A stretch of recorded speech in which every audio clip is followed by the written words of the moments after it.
우리 한번 인사합시다. 여러분 한 주간 평안하셨습니까? 아멘. 하나님이 우리와 함께 하셨지요? 아멘. 인사합시다. 하나님이 여러분과 함께 하십니다.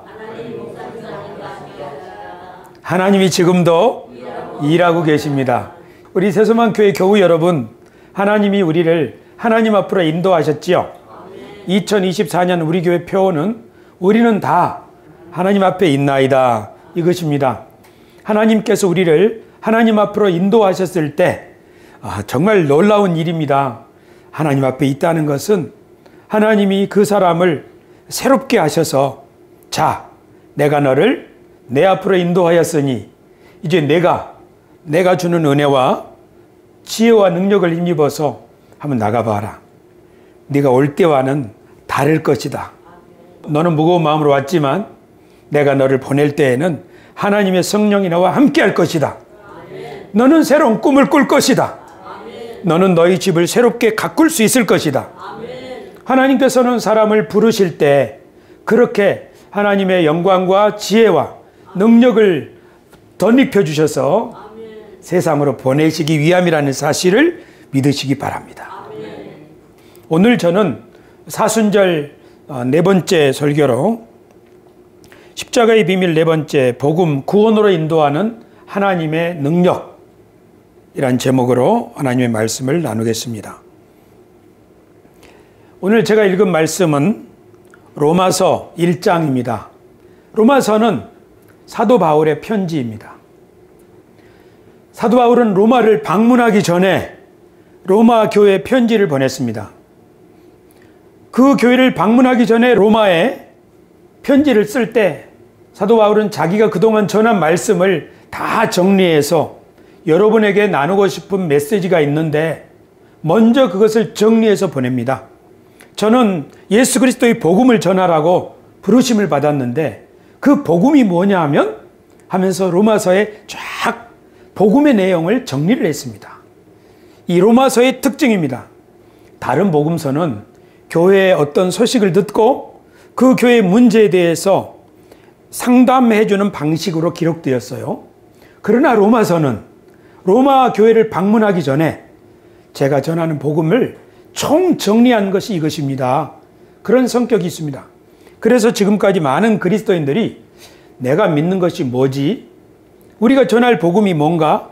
하고 복음의 내용에 대해서 알고 싶은 사람들은 로마서를 읽으면서 그 내용을 분명히 알 수 있었기 때문에 그래서 로마서는 많은 사람들에게 사랑을 받아왔습니다. 로마서에는 우리가 믿는 내용, 복음의 내용에 엑기스, 핵심이 가득 담겨 있고 정리가 되어 있다고 볼 수 있습니다. 그런데 오늘 이렇게 말하는 거예요. 내가 복음을 부끄러워하지 아니하노니. 사도 바울은 자신이 복음을 부끄러워하지 않는다라고 말했습니다. 여러분 이상하지 않습니까? 복음은 부끄러워해야 되는 것입니까? 왜 이런 말을 할까요? 복음, 그것은 예수님의 소식이지요. 예수님의 말씀 전하는 것, 그것을 왜 자기는 나는 복음을 부끄러워하지 않습니다, 이런 말을 할까요? 이 말은 당시의 사람들이 사도 바울이 복음을 전할 때, 예수님의 십자가를 전할 때 받아들이지 않았다는 것을 의미합니다. 미련한, 어리석은 그런 거를 왜 믿냐고 그런 말을 들었기 때문이에요. 여러분 어떠세요? 여러분은 사람들한테 복음을 전할 때 나는 예수님 믿어요. 예수님의 십자가가 얼마나 나의 자랑인지 몰라요. 그렇게 담대히 말할 수 있나요? 연말이 되면 연예인들 시상식이 있죠. 각 방송국에서 말입니다. 그런데 어떤 연예인은 그 상을 딱 받으면서 모든 영광 하나님께 돌립니다. 그런 연예인이 생기기도 해요. 그러면 주목을 받지요. 하지만 저는 그 말보다 더한 말을 아직 들어보지 못했어요. 예를 들면 그래요. 하나님께 영광을 돌립니다. 좋은 말이에요. 하지만 우리가 대중이 모인 자리에서 공공석상에서 예수님의 십자가와 예수님의 복음을 드러내놓고 얘기할 수는 없는 걸까요?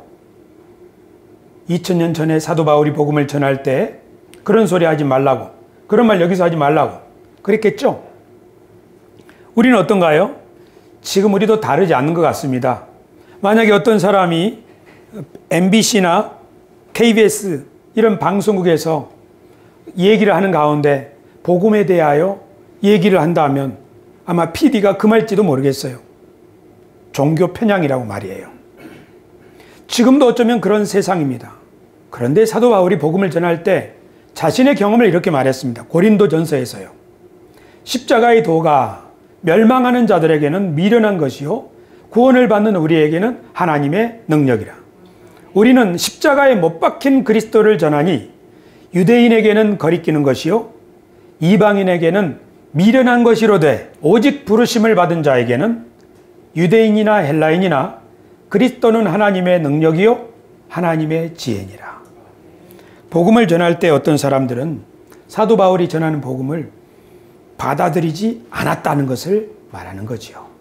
그래서 사도 바울은 하도 많이 그렇게 배척을 당하다 보니까 저 사람이 예수 그리스도의 도를 전하는 것 같은데 우리 저 사람과 상종하지 말자고, 그렇게 사도 바울이 전하는 복음을 사람들이 미련한 것이라고 여겼다는 것을 우리는 알 수 있습니다. 그뿐만 아니라 사도 바울은 복음을 전하면서 옥에 갇히기도 했죠. 자신은 옥에 갇히면서 자신은 배척을 받으면서도 전도할 때 말이에요. 그러면서도 확신하는 거죠. 어떤 사람들에게는 이것이 미련한 것이지만 구원을 받을 사람들에게는 이것은 하나님의 능력이다. 내가 복음을 부끄러워하지 아니하노니 이 복음은 모든 믿는 자에게 구원을 주시는, 믿는 사람들을 구원으로 인도하는 하나님의 능력이다. 그러니까 사도 바울이 복음을 전할 때 한쪽에서는 막 비방을 하고 심지어 때리고 옥에 가두고, 그리고 또 한쪽에서는 복음을 전할 때 그 복음을 받아들여서 죄가 용서받고 그 자리에서 벌떡 일어나 구원을 받게 되는 삶의 변화를 경험하는 이런 일들을 경험한 거죠.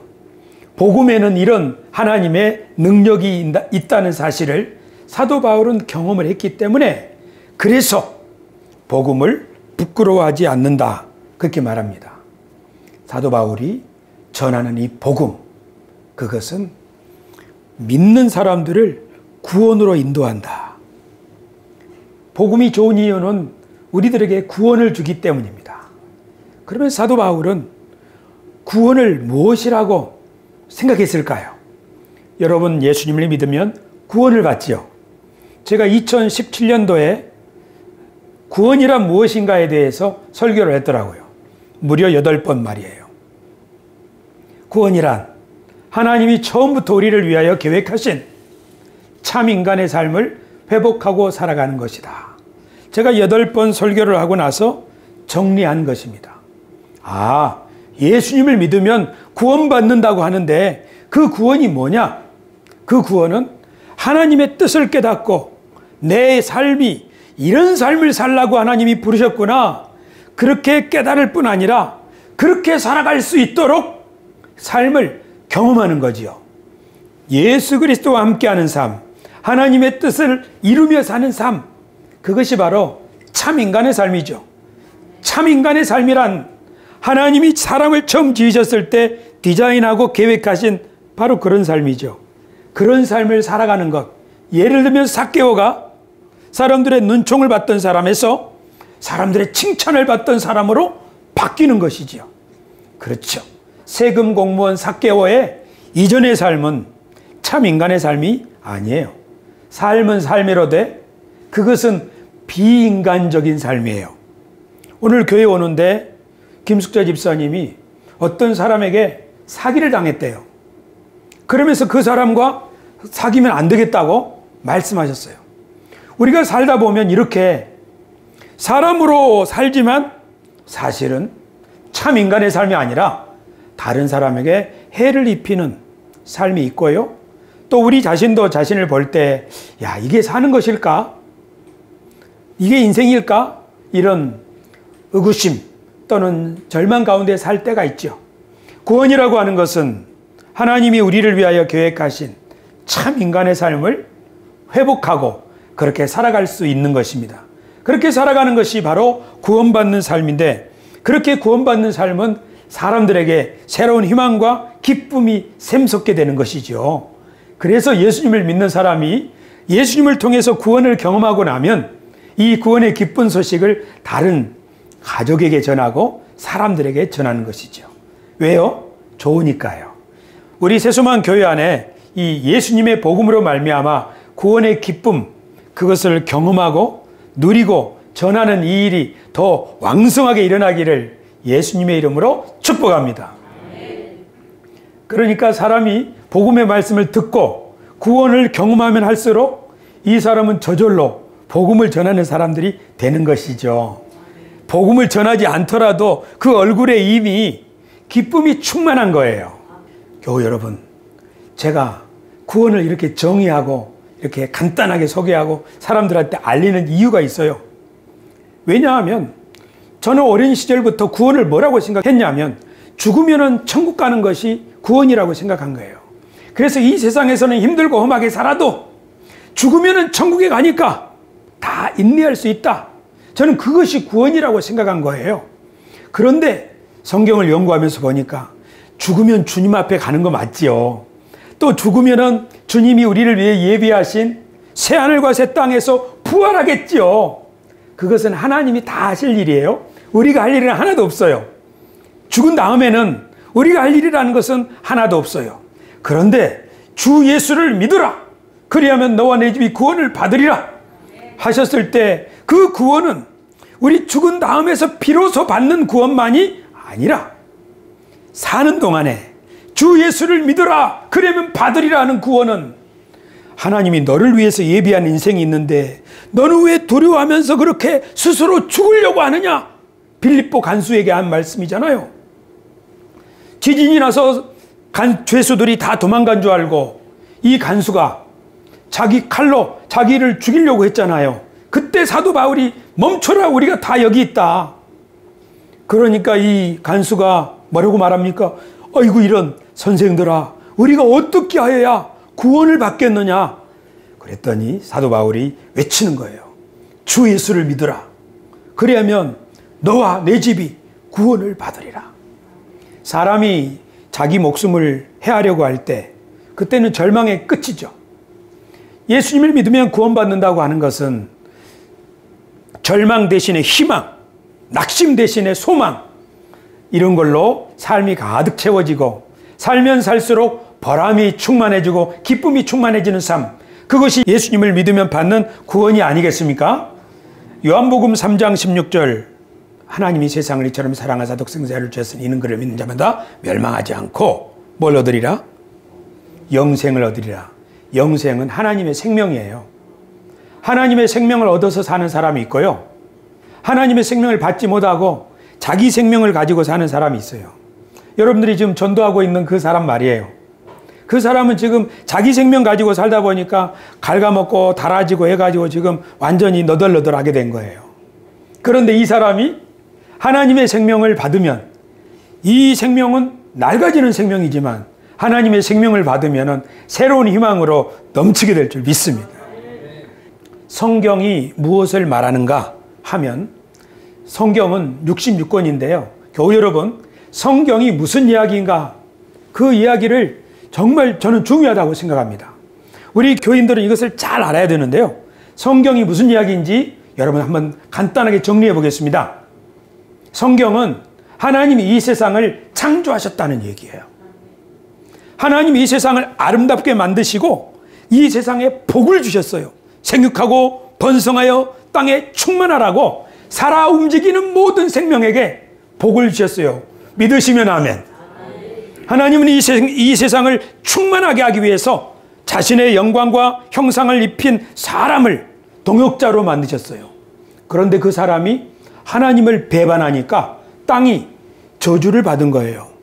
그럼에도 하나님은 이 땅과 우리 인간을 포기하지 않으시고 내가 새롭게 하리라 해서 아브라함을 부르셨어요. 내가 너를 통하여 천하 만민에게 다시 복을 주겠다. 그리고 아브라함과 이스라엘 민족을 하나님이 부르셔서 하나님과 언약을 맺으시고 이제 너희들을 통해서 세상 모든 생명들에게 복을 내릴 것이다 하셨죠. 그런데 성경을 읽어보면 이스라엘 백성들도 아담처럼 하나님을 배반한 거예요. 그리고 멀리 포로로 끌려가 버린 거예요. 이쯤 되면 하나님이 인간을 포기할 만도 한데 하나님은 포기하지 않으시고 자기 아들을 이 세상에 보내셨어요. 그리고 하나님의 아들 예수님이 사람들을 불러 모으셔서 우리 다시 하나님과 언약을 하자. 하나님이 옛날에 계획하신 것을 너희들을 통해서 이루실 것이다 하고 사람들을 불러 모으시고 그들을 교회라고 하셨어요. 그리고 교회에게 하나님의 성령을 그들에게 부어주면서 너희를 통하여 이제 세상 모든 사람들이 복을 받을 것이니 복음을 전하라고 말씀하셨어요. 그리고 주님이 다시 오셔서 이 세상의 모든 어두움을 몰아내고 이 세상의 가시와 엉겅퀴를 다 제거하고 생명 가득한 새 하늘과 새 땅으로 만들어 주신다고 약속하셨습니다. 그러니까 우리는 성경을 통해서 하나님이 창조하신 세상과 그 세상의 임무를 맡은 인간, 그리고 인간의 실수에도 불구하고 하나님이 계속 언약을 맺으시고 사람들을 부르시고 마침내 주님이 다시 오실 때 이 세상을 새롭게 완성하신다고 하셨으니 우리 하나님의 백성들은 하나님을 믿으면서 하나님이 완성하실 그 약속을 믿으면서 오늘 하루하루를 살아가는 것이지요. 할렐루야. 그래서 사실은 우리들이 몸이 아프고 나이가 들어서 아픈 데가 많아지고 자녀들에게 폐해를 끼친다고 생각하는 그런 생각이 들면은 누구나 그렇게 말할 거예요.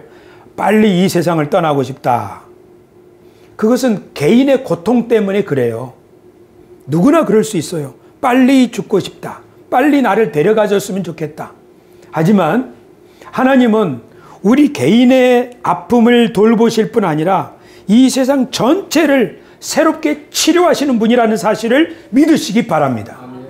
그러니까 내가 죽는다고 해도, 내가 몸이 아파서 죽든지 아니면 갑자기 죽든지 간에 내가 죽는다고 해도 이 세상은 남아있고 하나님의 계획도 남아있고 우리 선주들도 남아있는 거예요. 그러니까 너무 나만 생각하지 마세요. 나는 없어진다고 해도 하나님의 계획은 남아있다. 그리고 하나님이 이 세상을 새롭게 만드실 때 나의 이 병든 몸을 썩지 않는 새로운 몸으로 부활시켜 주실 것이다. 그 믿음을 가지고 사시기를 바랍니다. 어서 이 세상 떠나고 싶다. 그리고 모든 거 잊어버리고 싶다. 그것은 주님의 말씀을 잘 모르는 사람들의 입에서 나오는 말이에요. 목사님도 늙어보시오. 여러분 그런 생각하실지 모르겠어요. 그러나 성경을 보면 사도 바울이 이렇게 말했어요. 죽기 전에 내가 선한 싸움을 싸우고 믿음을 지켰으니 이제후로는 나를 위하여 의의 면류관이 예비되어 있다. 죽기 전에 하는 말이에요. 주님이 칭찬하실 거란 말이죠. 또 사도 바울이 말했어요. 이 썩을 것이 썩지 않을 것을 입겠고 다시 영광의 몸으로 부활할 것이다. 그렇게 말했어요. 그러니까 우리 그리스도인들은 너무 아프고 너무 괴롭다고 해서 이 저주받은 인생, 이 더러운 세상 빨리 떠나고 싶다. 아마 누구라도 그런 말을 하기가 쉬울 거예요. 하지만 복음을 배운 하나님의 백성들은 어떤 믿음을 간직하는 것이 필요하냐면 주여 내 이 몸은 병들어 낡아져 이제 쓰러져 가지만 주님께서 내 영혼을 받아주시옵고 그리고 주님이 이 세상을 새롭게 하시는 날 영광의 몸으로 부활하게 하여 주실 줄 믿습니다. 그러니 내 몸의 마지막 순간까지, 내 인생의 마지막 순간까지 하나님이 나와 함께 하여 주시고 하나님의 계획은 내 인생이 끝난다 할지라도 하나님의 계획은, 하나님의 말씀은 무너지지 않을 줄을 믿나이다. 그 믿음을 가져야 우리 그리스도인의 죽음이 영광스러운 죽음이 되는 거예요. 저는 그렇게 믿습니다. 옛날에 우리 장로님들이나 권사님들이 돌아가실 때 임종 예배를 드리죠. 죽기 전에 신앙 고백할 수 있도록요. 그래서 죽으면 천국에서 다시 깨어난다는 것을, 구원의 확신을 가진 사람들은 그런 믿음을 가지고 있다, 그렇게 말을 했죠. 맞는 이야기예요. 하지만 저는 우리 새소망교회 교우들에게 이 말씀 드리고 싶어요. 이제 죽으면은 천국에서 깨어나 주와 함께 영원히 살리라. 그것도 맞는 이야기예요. 하지만 성경을 더 정확하게 보면 어떤 말씀이 맞냐면은, 이제 죽으면 나는 주님과 함께 있으리라. 그리스도 안에서 잠자는 자들처럼, 그리고 그 때를 기다리리라.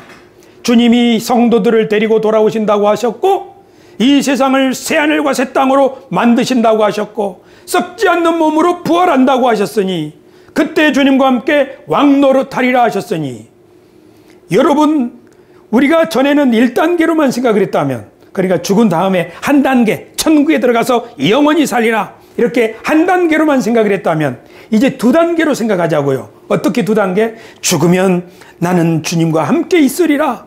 거기서 안식하리라. 거기서 기다리리라. 그리고 한 단계 더, 주님이 다시 이 세상에 우리들을 데리고 오실 때, 이 세상을 새롭게 만드는 날 몸으로 살아 새하늘과 새 땅에서 주와 함께 왕노릇하리라. 할렐루야. 목사님, 뭐가 그렇게 복잡해요? 한번 죽으면 끝이지. 그렇게 생각할 수도 있어요. 그러나 기독교 신앙에서 가장 중요한 2가지 내용을 들라고 한다면, 하나는 창조예요. 하나님이 세상을 창조하신 거예요. 그리고 하나님이 이 세상을 새롭게 창조하시는 거예요. 이 2가지, 하나님이 창조하신 것, 그렇기 때문에 우리는 하나님을 경배하며 감사하며 사는 거예요. 그리고 하나님이 이 세상을 새롭게 창조하시기 때문에 모든 썩어질 것을 썩지 않을 것으로 사망을 심판하시는 그날 말이에요. 그렇기 때문에 우리는 그 새 창조, 하나님이 새로운 세상을 만드시고 몸을 부활하게 하실 것을 믿기 때문에 우리는 병들고 실패하고 심지어 죽을지라도 새로운 몸으로 부활하고, 하나님이 이 죽음까지도 사망 선고를 하셔서 이 세상을 새롭게 하시는 것을 믿기 때문에 절망하지 않는 거예요. 기독교의 복음은 창조주 하나님과 새 창조의 하나님을 믿는 거예요. 할렐루야. 그러니까 젊은 사람이든지 나이 많은 사람이든지 예수님을 바르게 믿는 사람은 항상 희망이 있는 거예요. 왜 그래요? 내가 죽어도 하나님은 다시 살리시니까 이 썩을 몸을 썩지 않을 몸으로 일으키신다는 거예요. 이 세상에 가장 큰 실패가 있다고 한다면, 병든 거, 사업이 망한 거, 가족의 불화가 있는 거, 사랑하는 식구를 잃어버리는 거, 여러 가지 어려운 일이 있겠죠? 그 중에 가장 큰 어려움은 자기가 죽는 거예요. 그런데 하나님 말씀하시는 거잖아요. 너는 죽어도 살겠고 새 몸으로 부활하겠고. 그러니 죽음을 이기신 주님이 계신데 우리에게 죽음을 이길 것이라고. 사망아, 내가 쏘는 것이 어디 있느냐. 주님이 사망을 심판하실 것인데 내가 그 무엇 때문에 좌절하겠는가. 저는 우리 새소망교회 교우 여러분들이 이 믿음을 간직하게 되기를 바랍니다. 저는 이런 믿음을 간직하는 사람이라면 나이가 아무리 많아도 그 사람 얼굴에서는 해처럼 빛나는 하나님의 영광이 그 얼굴에서 뿜어져 나오리라고 믿습니다. 여러분들에게 오늘 충격적인 말씀을 소개합니다. 적그리스도 이야기예요. 요한 2서 1장 7절 같이 한번 읽으실까요? 읽습니다. 시작. 미혹하는 자가 세상에 많이 나왔나니 이는 예수 그리스도께서 육체로 오심을 부인하는 자라. 이런 자가 미혹하는 자요 적그리스도니. 아멘. 성경에 적그리스도라는 말씀이 있는데요. 적그리스도라는 말은 그리스도를 대적한다는 뜻이에요. 그리스도를 대적한다는 말은 예수님이 하신 일을 무효로 만들어버리는 그런 사람들이에요. 근데 요한 2서에는 어떤 사람이 적그리스도라고 되어 있냐면 예수님께서 육체로 오신 것을 부인하는 거예요. 그러면 예수님이 육체로 오지 않으셨다는 건가? 그런 사람들이 있었어요. 지금부터 2000년 전에 영지주의자들이라고 하는 그 사람들은 이런 생각을 가지고 있었어요. 우리 사람이라고 하는 것은 영혼이 진짜로 존귀하고 육체는 좀 타락하고 영혼에 비하면 덜 떨어진 것이다. 어쩌면 인간은 육체라고 하는 이 감옥에 갇혀 있는 존재다. 영은 거룩하고 깨끗하지만 육체는 부정한 것이다. 그런데 하나님의 아들이 어떻게 이 더러운 몸을 입고 이 땅에 올 수 있겠는가? 예수님이 몸을 입은 것은 그렇게 보이는 것뿐이지 진짜 몸은 아니다. 이런 가르침을 가현설, 가짜로 그렇게 보이는 것뿐이다 하는 거죠. 이것이 바로 예수님이 육체로 오신 게 아니고 육체로 오신 것처럼 보였을 뿐 영으로 오신 것이다. 2000년 전에 이런 가르침이 교회 안에 있었어요. 그랬더니 교회의 지도자들은 그 가르침은 맞지 않다. 왜냐? 만약에 예수님이 육체가 없다면, 피를 흘리지 않으셨고 피를 흘리지 않는다면 죄 사함이 없는데 사람이 어떻게 하나님 앞에 피 흘림이 없이 설 수 있겠느냐? 그렇죠.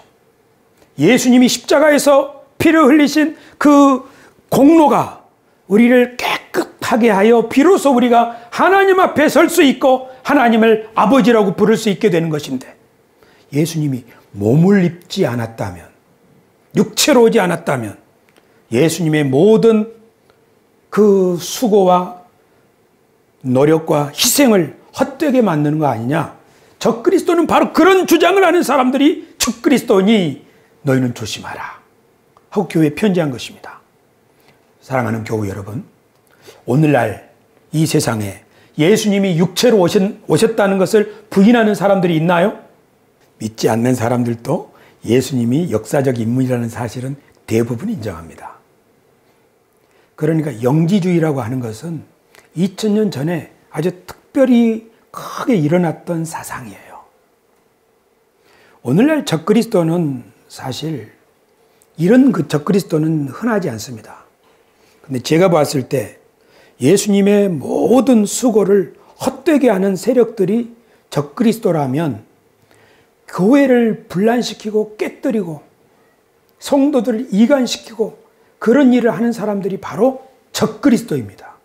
예수님이 자기 몸을 희생해서 교회를 세우셨잖아요. 근데 그 교회를 깨뜨리고 성도들을 이간질시키고 그렇게 하는 세력이 있다면 그가 적그리스도지. 안 그래요? 예수님이 모든 수고를 교회를 위해서 하셨는데 교회를 깨뜨리는 세력이 있다면 그들이 바로 적그리스도니 그들은 쫓아내고 대적해야 될 줄로 믿습니다. 적그리스도는 예수님을 대적하는 존재예요. 근데 제가 보니까 예수님이 하신 모든 일들, 그것은 하나님의 나라가 하늘에서와 같이 땅에서도 임하게 하고 사람답지 못하게 사는 삭개오 같은 사람, 모든 죄인들이 다시 하나님과 화목하게 되어서 하나님의 대리인으로 참 인간의 삶을 살 수 있도록 하시려고 주님이 이 땅에 오신 줄로 저는 믿습니다. 그런데 우리들의 생각 중에 만약에 이 땅의 삶은 헛것이고 잠시 잠깐 있다가 지나가는 것이고 진짜의 삶이 저 위에서 펼쳐질 것이다, 이 생각에 물들게 되면 우리는 예수님께서 우리에게 진짜 삶을, 진짜 인생을 우리에게 주려고 하셨는데 십자가에서 피를 흘리신 것이 다만 너희들 죽은 다음에만 비로소 구원이 시작될 것이다, 그런 뜻으로 십자가에 죽으신 게 아니고 예수님의 십자가가 우리를 하나님 앞으로 인도하기 위함인데, 우리가 다 하나님 앞에 있나이다 하는 말은 죽은 다음에 비로소 하나님 앞에 간다는 말이 아니라 지금 말이에요.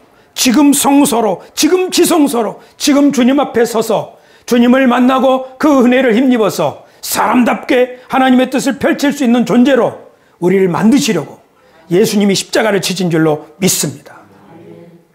그래서 저는 구원을 뭐라고 정했냐면, 구원이란 하나님이 처음부터 우리를 위해 계획하신 참 인간의 삶을 회복하고 사는 것이다. 그 삶을 살도록 우리에게 그런 구원을 주시려고 예수님이 십자가를 지었다는 사실을 믿으시기 바랍니다.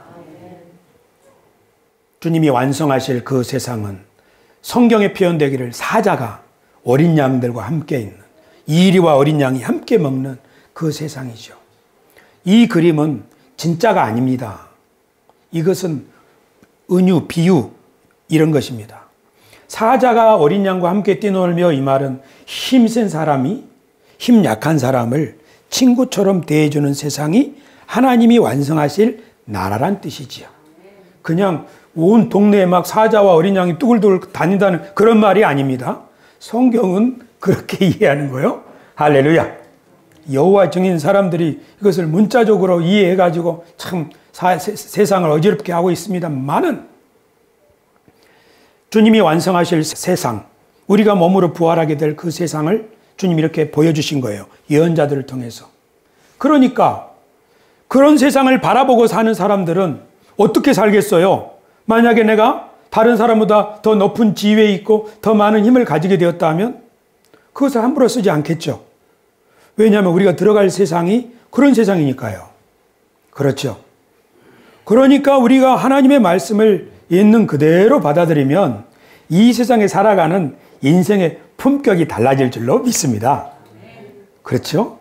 내가 복음을 부끄러워하지 아니하노니 이 복음은 모든 믿는 자에게 구원을 주시는 하나님의 능력이 됨이라. 저는 섬마을에서 태어났습니다. 5남매 중에 셋째 아들입니다. 하지만 저에게는 가난이 콤플렉스입니다. 사람마다 콤플렉스가 있어요. 어떤 사람은 글씨를 못 읽는 것이 콤플렉스입니다. 어떤 사람은 다른 사람 앞에서 그냥 당당하게 얘기하지 못하는 것이 콤플렉스예요. 우리 김노순 권사님은 사람들 앞에 막 살갑게 막 하고 싶은데 그게 잘 안 된다고 그런 말씀하셨어요. 하지만 약간 과묵해도 화장품은 잘 파시잖아요. 맞아요. 하지만 우리 모두는 다 콤플렉스가 있어요. 근데 그 콤플렉스를 극복하기가 쉽지 않아요. 그 콤플렉스 가지고 위세를 부리기도 해요. 모든 사람이 죄인이란 말은 모든 사람이 그 콤플렉스에 갇혀 있다는 거예요. 그래서 자기 뜻을 제대로 펴지 못하는 거지요. 참 인간의 삶을 살지 못하는 거지요. 우리 이장로님이 저에게 커피를 사주시고 식사를 대접해주시고 막 하시는데 저는 한 번도 이장로님에게 밥을 사드리지 못했어요. 그러나 제가 이장로님한테 밥을 한번 사드린다면 그때는 천지가 개벽하는 시간인 줄로 믿습니다.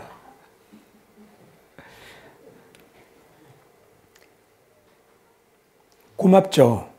늘 감사한 마음이 있어요. 우리 모두는 다 일종의 콤플렉스가 있어요.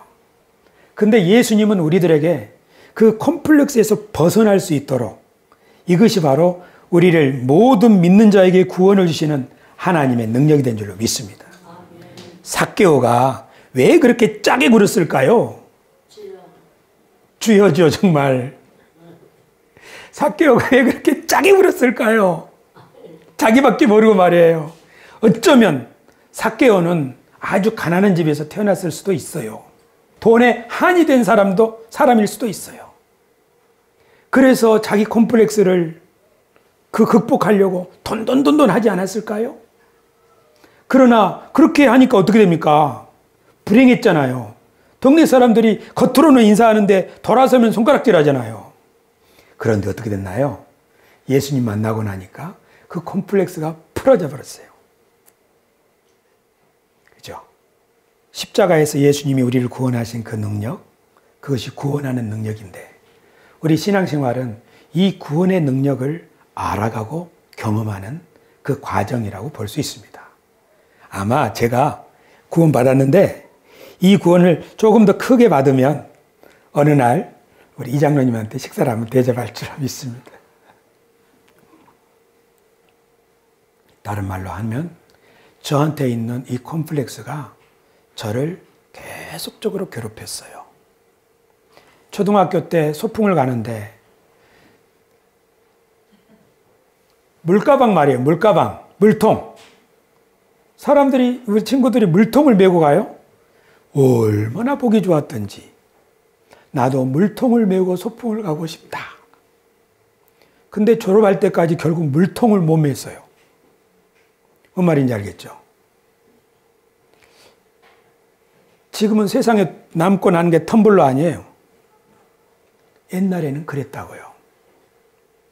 나도 모르게 그런 게 저를 꽉 누르고 있나 봐요. 제 인생의 큰 고통 같은 거예요. 막 우리 부모님이 힘들어 하시던 모습을 보고 살면서 저도 아마 마음속에 그런 게 있었나 봐요. 그런데 예수님 믿으면서 여기까지 왔어요. 그리고 여러분 앞에 지금 이런 얘기 할 수 있는 데까지 지금 벗어났어요. 앞으로 더 많이 이 콤플렉스에서 벗어나서 진짜 멋진 목사가 되기를 원합니다. 돈이 많은 목사가 대접하는 건 아니에요. 그죠? 제 주변에 보니까 그렇더라고요. 저 목사님은 교인들이 얼마나 많길래 대접을 잘하나 그렇게만 생각했는데 그런 거 아닌 것 같아요. 그렇죠? 저는 제가 이 씨름하는 이 문제가 있습니다. 이 콤플렉스는 제 인생 전반에 영향을 끼쳐요. 제 목회에, 제 자녀 양육에, 제 대인관계 모든 영역에 이 문제가 저를 꽉 잡고 있어요. 여러분도 말씀은 안 하지만 여러분 안에 그런 게 있을 거예요. 그런데 예수님의 십자가가 우리를 그 묶고 있는 거기에서 끊어서 우리를 사람답게 살 수 있도록 그 새 힘과 능력을 주시고 구원으로 인도한다는 사실을 믿으시기 바랍니다. 제가 여러분들과 함께 예배하고 또 기도원에 가서 기도하고 또 여기서 눈물로 기도하고 그렇게 할 때마다 주님이 저에게 하나님이 얼마나 좋으신 분인지 얼마나 부유하신 분인지 내가 얼마나 특별한 사람인지를 조금씩 깨닫게 해주시고 그래서 지나가는 인생도 의미가 있지만 남은 인생이 더 기대가 되는 삶으로 주님이 만들어 주셨으니 이것이 예수 믿는 즐거움 아니에요? 콤플렉스 없어서 벗어나면 더 놀라운 일을 할 수가 있을 줄로 믿습니다. 여러분의 모든 콤플렉스가 주 예수 그리스도 안에서 해결된다는 사실, 그것이 우리가 받을 구원이라는 사실을 믿으시기 바랍니다. 내가 이 복음을 부끄러워하지 아니하노니 이 복음은 모든 믿는 자에게 구원을 주시는 하나님의 능력이 됩니다. 노란 줄 같이 읽읍시다. 시작. 먼저는 유대인에게요 그리고 헬라인에게니라. 아멘. 하나님의 구원은 순서가 있다는 거죠. 먼저는 유대인, 아브라함의 자손, 예수님이 태어나신 그 유대인, 그리고 나서 헬라인이라는 말입니다. 하나님의 구원은 먼저 하나님이 부르신 사람을 통해서 그들이 구원을 받고 그들을 통해서 다른 사람들이 구원을 받는다는 의미죠. 그러니까 하나님이 먼저 우리를 구원하시고 우리를 통해서 다른 사람도 구원을 받을 수 있도록 그렇게 복을 주신다는 사실을 믿으시기 바랍니다. 한 장면만 소개하고 설교를 마칩니다. 여러분, 이 그림만 소개하고 마치겠습니다. 여러분, 이 사람 누구예요? 아브라함이죠. 아브라함이 자식이 없었죠. 자기 조카는 자식들도 잘나는데 조카가 말이에요. 근데 나이 늙도록 자식이 없었죠. 근데 어느 날 밤에 하나님이 아브라함을 밖으로 불러내시더니 별을 바라보라. 내 자손이 이와 같이 많아질 것이다. 저는 아브라함이 그 밤에 뭘 봤을까? 아브라함이 별을 봤지요. 조용기 목사님이 설교하실 때 이렇게 말씀하셨어요. 아브라함이 쫙 빛나는 별들을 바라볼 때 그 별들이 아버지, 아버지 그렇게 말하는 것 같았다고요. 조용기 목사님은 어쩜 그렇게 설교를 재밌게 하시는지 모르겠어요. 그런데 저는 이 그림이 바로 하나님이 우리들에게 오늘 보여주기 원하시는 그림이라고 생각해요. 너희가 바로 저 아브라함이다. 너가 저 아브라함이다. 그리고 네가 바라보는 저 하늘의 별들이 내가 구원할 하나님의 백성들이다. 그렇죠. 실제로 아브라함은 수많은 별들을 보았죠. 그리고 하나님은 수많은 하나님의 자손들을 아브라함을 통해서 나게 하셨죠. 교우 여러분, 이것이 하나님 마음속에 있는 그림입니다. 우리는 지금 아브라함처럼 불임 부부가 돼가지고 자식 없는 팔자처럼 하늘을 바라보고 있습니다. 그런데 하나님은 우리 눈에 하나님의 비전을 보여주시죠. 저 많은 열매들을 보아라. 여러분, 이 그림을 여러분 마음에도 간직하시기 바랍니다. 왜냐하면 이 그림은 하나님의 마음에 있는 그림이고 하나님이 아브라함에게 보여주신 그림입니다. 아브라함은 자신이 본 그 별만을 본 것이 아니에요. 그 별을 바라보고 있는 자기 자신을 본 거예요. 사실은 자식을 낳지 못하는 이 부부가 어떻게 저런 놀라운 일을 할 수가 있겠는가. 이분이 하나님이로구나 하는 것이죠. 하나님은 지금도 우리들을 통해서 이 꿈을 가지라고 말씀하시는 거예요. 그러면 하나님이 그 꿈대로 이루어 주실 줄로 믿습니다. 아멘. 우리는 혼자가 아니라 하나님의 일에 동참하는 대리인이라는 사실을 믿으시기 바랍니다. 하나님이 여러분과 함께 하십니다. 하나님이 지금도 일하고 계십니다. 기도하겠습니다.